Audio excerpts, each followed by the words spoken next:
Welcome in Bhim 99 study.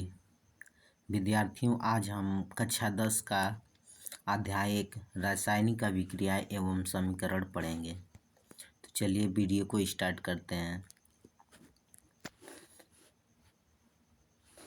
ऐसे परिवर्तन जिनमें नए गुणों वाले पदार्थों का निर्माण होता है उसे रासायनिक अभिक्रिया कहते हैं।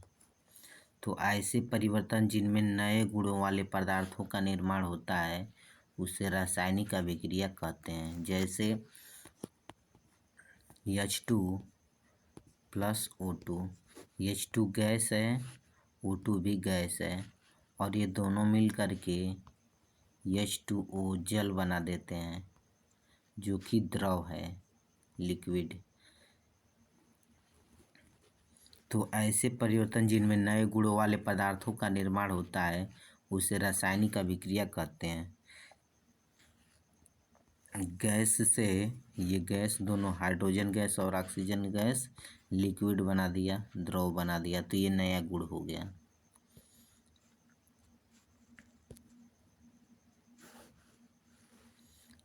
ऐसे पदार्थ जो किसी रासायनिक अभिक्रिया में हिस्सा लेते हैं उन्हें अभिकारक कहते हैं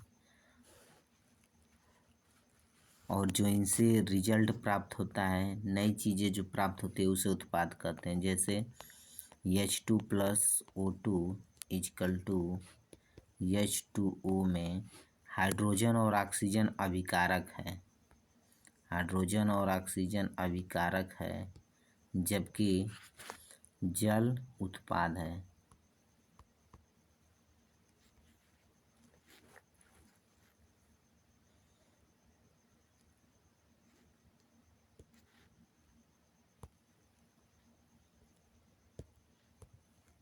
उदाहरण के लिए भोजन का पचना, श्वसन, लोहे पर जंग लगना, मैग्नीशियम फीते का जलना, दही का बनना, ये सारे रासायनिक अभिक्रियाएं हैं।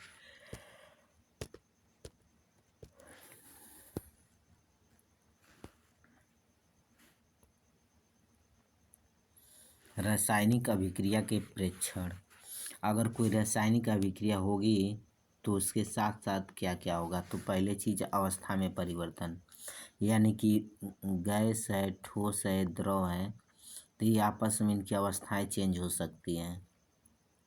जैसे ऑक्सीजन और हाइड्रोजन दोनों गैस थी, इनको मिलाने पर जल बन गया, तो अवस्था में परिवर्तन हो गया।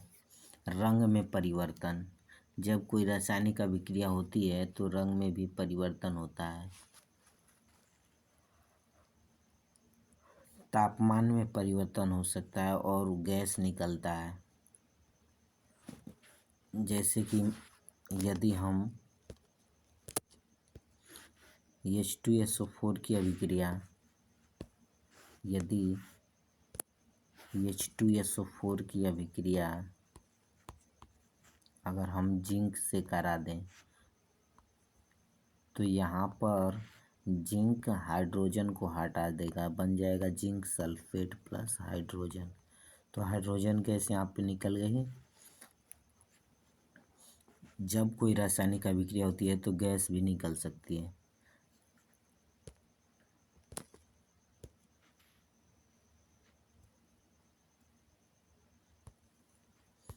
रासायनिक परिवर्तन को प्रदर्शित करना।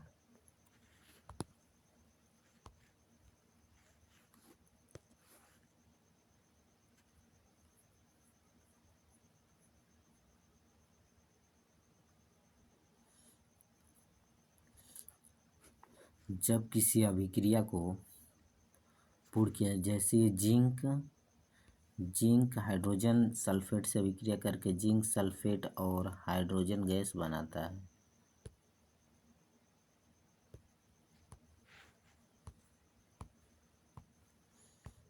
आगे हम लोग पढ़ेंगे रासायनिक समीकरण।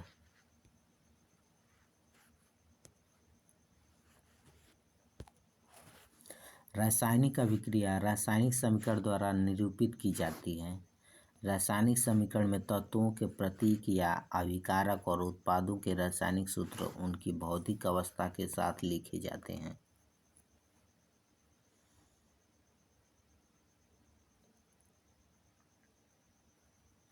रासायनिक अभिक्रिया में आवश्यक परिस्थितियां जैसे ताप, दाब, उत्प्रेरक आदि को तीर के निशान के ऊपर या नीचे दर्शाया जाता है।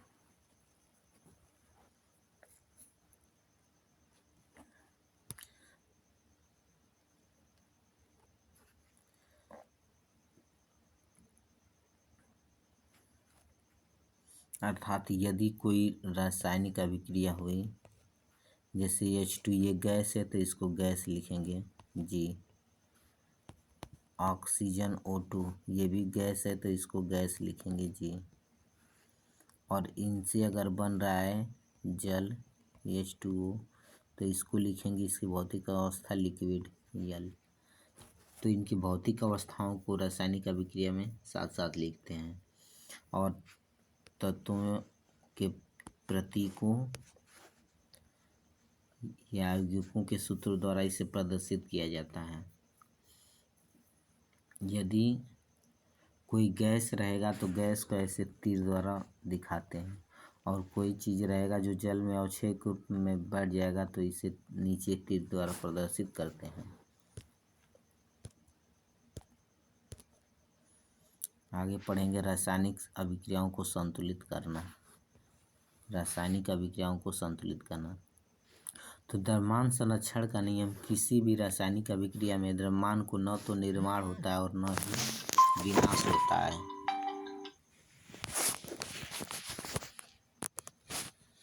रासायनिक अभिक्रिया के पहले अभिकारक एवं उसके पश्चात उत्पाद प्रत्येक तत्व के परमाणु की संख्या समान होनी चाहिए। द्रव्यमान संरक्षण के नियम के अनुसार द्रव्यमान न तो नष्ट होता है और न ही तो इसका निर्माण किया जाता है। अतः रासायनिक अभिक्रिया से पहले जितना द्रव्यमान था किसी पदार्थ का, उतना ही रासायनिक अभिक्रिया के बाद होना चाहिए।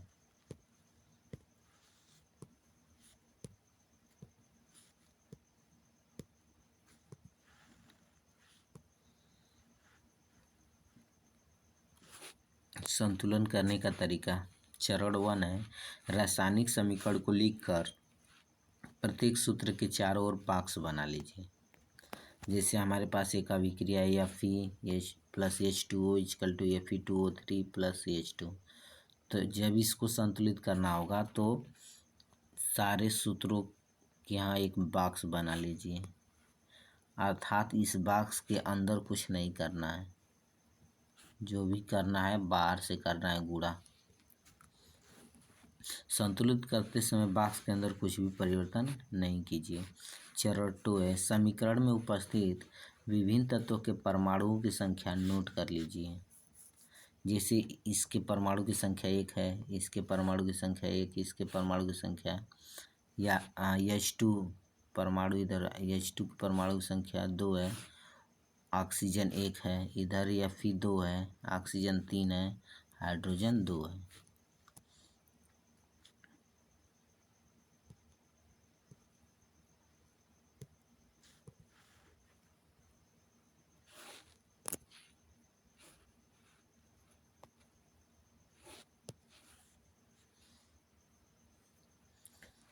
अभिकारक, ये अभिकारक हैं तो अभिकारक में Fe की संख्या 1, H की संख्या 2, ऑक्सीजन की संख्या 1। अब उत्पाद में देखें तो Fe की संख्या 2, Fe की संख्या 2, O की संख्या 3 और H की संख्या 2 है।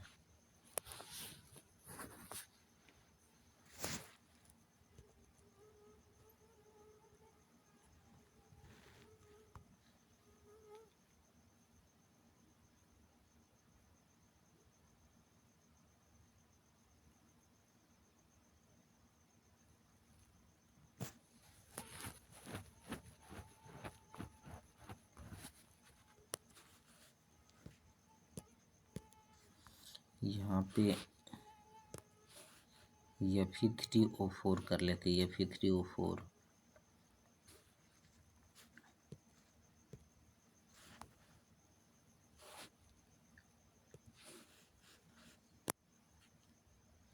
इसे Fe3O4 कर लेते हैं,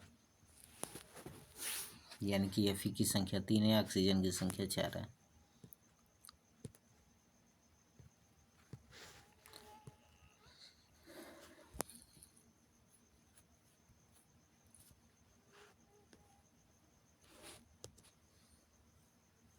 सबसे अधिक परमाणु वाले तत्वों को अभिकारक या उत्पाद की साइड अनुचित गुणांक लगाकर संतुलित कीजिए। तो हम लोग सबसे पहले हाइड्रोजन को संतुलित करते हैं, हाइड्रोजन और ऑक्सीजन को। तो ऑक्सीजन की संख्या इधर 4 है, तो सबसे ज़्यादा ऑक्सीजन की संख्या 4 है, तो ऑक्सीजन को संतुलित करेंगे।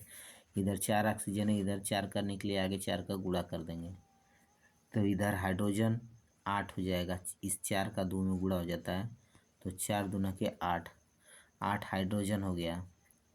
तो इधर भी 8 हाइड्रोजन करने के लिए यहाँ पे 4 का गुणा करना पड़ेगा, कर दिया गया इधर भी। इसके बाद Fe का संतुलन कर रहे हैं, Fe इधर 3 है, तो इधर भी 3 करना पड़ेगा, तो यहाँ पे 3 का गुणा कर देंगे।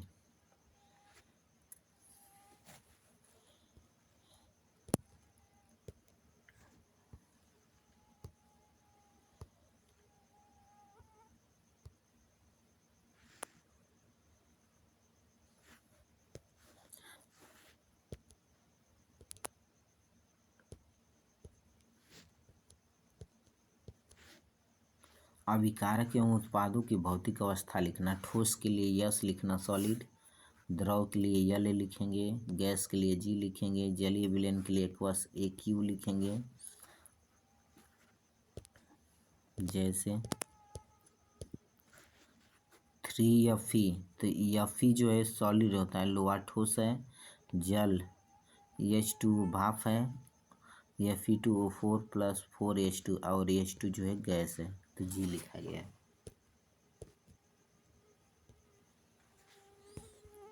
आगे पढ़ेंगे रासायनिक अभिक्रियाओं के प्रकार।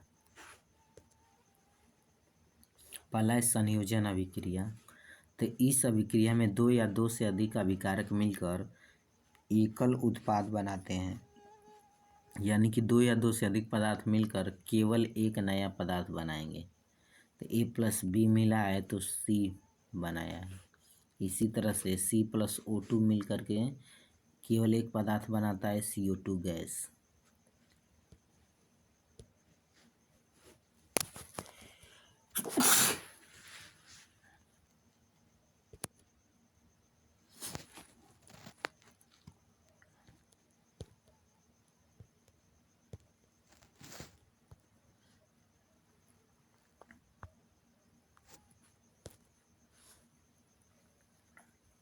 और एग्जाम्पल 2H2 + O2 = 2H2O।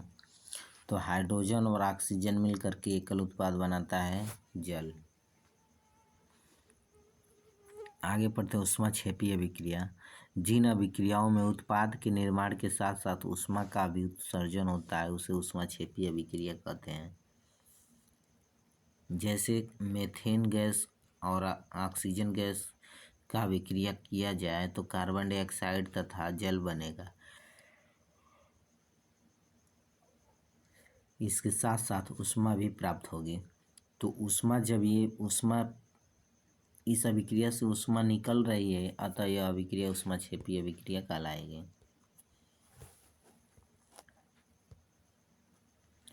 आगे पढ़ते हैं वियोजन अभिक्रिया। तो इस अभिक्रिया में एकल अभिकारक टूटकर 2 या 2 से अधिक उत्पाद बनाते हैं। केवल एक पदार्थ रहेगा, जैसे A केवल एक पदार्थ है, टूटकर 2 पदार्थों में टूट जाता है, तो इसे कहेंगे वियोजन अभिक्रिया, यानी कि एक बड़े पदार्थ का वियोजन हो गया 2 पदार्थों में।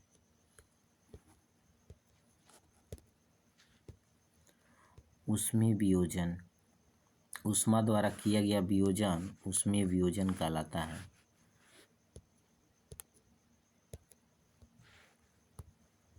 जैसे फेरस सल्फेट को गर्म कर देंगे तो फेरस सल्फेट को गर्म करेंगे तो फेरस ऑक्साइड सल्फर डाइऑक्साइड और सल्फर ट्राइऑक्साइड में टूट जाता है।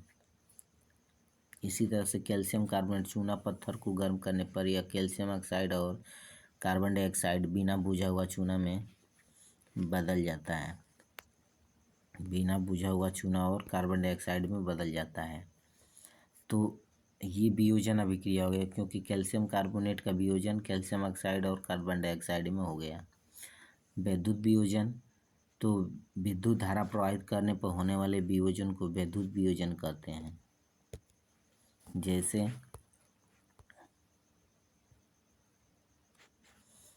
जल से भरे एक पात्र में विद्युत प्रवाहित कर दिया जाए तो इसमें हाइड्रोजन और ऑक्सीजन गैस निकलती है, अतः इसे विद्युत वियोजन कहते हैं।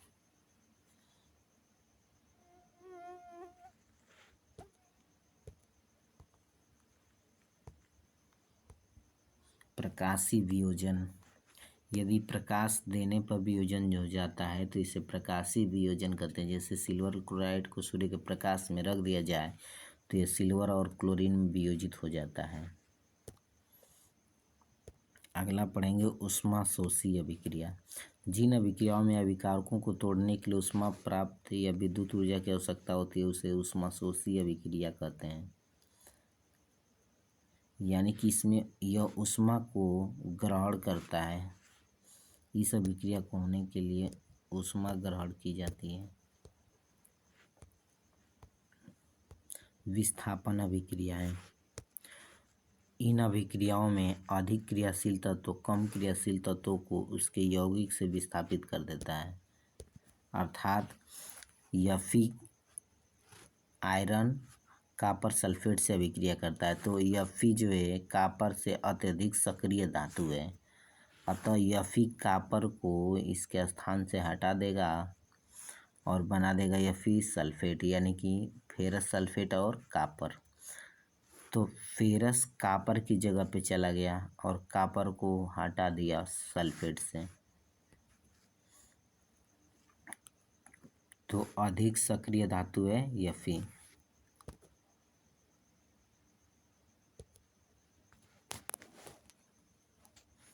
इसी तरह से जिंक का अभिक्रिया H2SO4 से करा दें तो हाइड्रोजन से ज़्यादा सक्रिय जिंक है, अतः जिंक हाइड्रोजन का स्थान ले लेगा, बन जाएगा जिंक सल्फेट प्लस H2।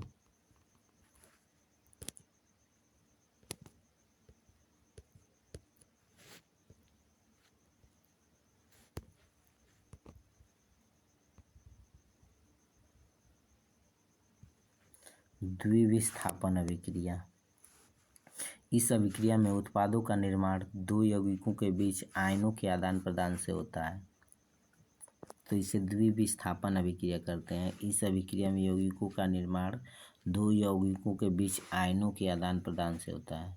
जैसे सोडियम सल्फेट बेरियम क्लोराइड आपस में अभिक्रिया करेगा तो ये बन जाएगा बेरियम सल्फेट से और सोडियम क्लोरीन से अभिक्रिया करके सोडियम क्लोराइड बना देगा।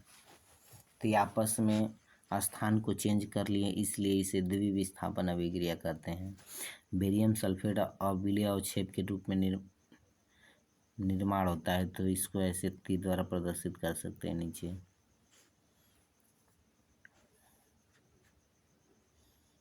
इस अभिक्रिया को अवक्षेपण अभिक्रिया भी कह सकते हैं। उपचयन एवं अपचयन,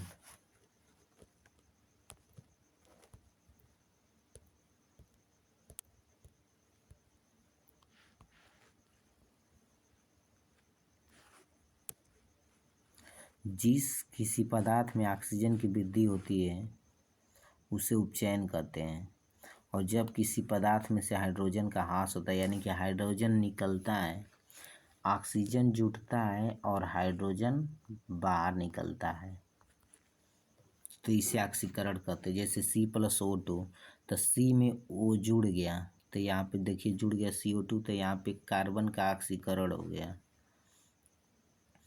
कापर में ऑक्सीजन जुड़ गया तो यहाँ कापर का ऑक्सीकरण हो गया। कापर ऑक्साइड से ऑक्सीजन बाहर निकल गया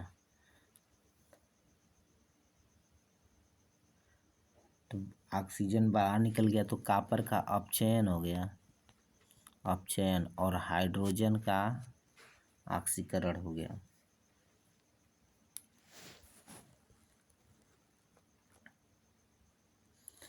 तो किसी पदार्थ में ऑक्सीजन जुड़ जाए या हाइड्रोजन बाहर हो जाए तो इसे ऑक्सीकरण या उपचयन कहते हैं। आगे पढ़ेंगे अपचयन।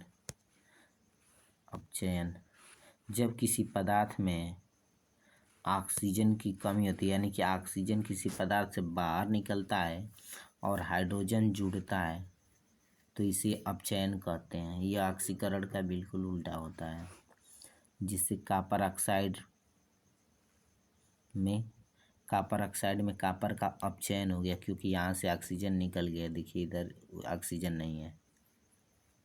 और H2 का ऑक्सीकरण हो गया, क्योंकि इधर ऑक्सीजन जुड़ गया।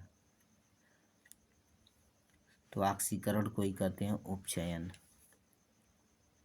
और ऐसी अभिक्रियाएं जिनमें ऑक्सीकरण और अपचयन दोनों एक साथ होती है उसे रेडॉक्स अभिक्रिया कहते हैं।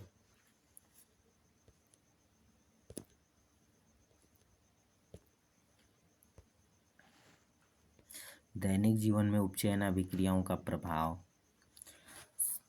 संक्षारण जब कोई धातु ऑक्सीजन, आर्द्रता, अम्ल आदि के संपर्क में आती है, जिससे धातु की ऊपरी परत कमजोर संक्षारित हो जाती है। लोहे की वस्तुओं पर जंग लगना, चांदी के ऊपर काली परत, तांबे के ऊपर हरी परत का चढ़ना संक्षारण के उदाहरण हैं। तो ये चीज़ याद रख लेना, चांदी काला हो जाता है संक्षारण होने पर और तांबा हरा हो जाता है। यशद लेपन, विद्युत लेपन और पेंट करके संक्षारण से धातुओं को बचाया जा सकता है। आगे पढ़ेंगे विकृत गंधिता। वसायुक्त और तैलीय खाद्य सामग्री वायु के संपर्क में आने पर उपचयित हो जाती हैं, जिससे उनके स्वाद और गंध में परिवर्तन हो जाता है। इसे विकृत गंधिता कहते हैं। विकृत गंधिता को रोकने के उपाय। प्रतिऑक्सीकारक का उपयोग करके रोक सकते हैं। वायुरोधी बर्तनों में रख सकते हैं अपने खाद्य पदार्थों को। वायु के स्थान पर नाइट्रोजन गैस द्वारा, जैसे चिप्स का पैकेट आता है तो चिप्स के पैकेट में से ऑक्सीजन निकाल करके इसमें नाइट्रोजन गैस भर दी जाती है, जिससे कि यह ऑक्सीकरण इसका नहीं होता है। शीतलन द्वारा, यानी कि फ्रिज वगैरह में रख करके भी हम लोग विकृत गंधिता से बच सकते हैं। दोस्तों, यदि यह वीडियो आपको पसंद आया है तो इसे लाइक कर दें तथा चैनल को सब्सक्राइब न किए हैं तो सब्सक्राइब कर दें। धन्यवाद।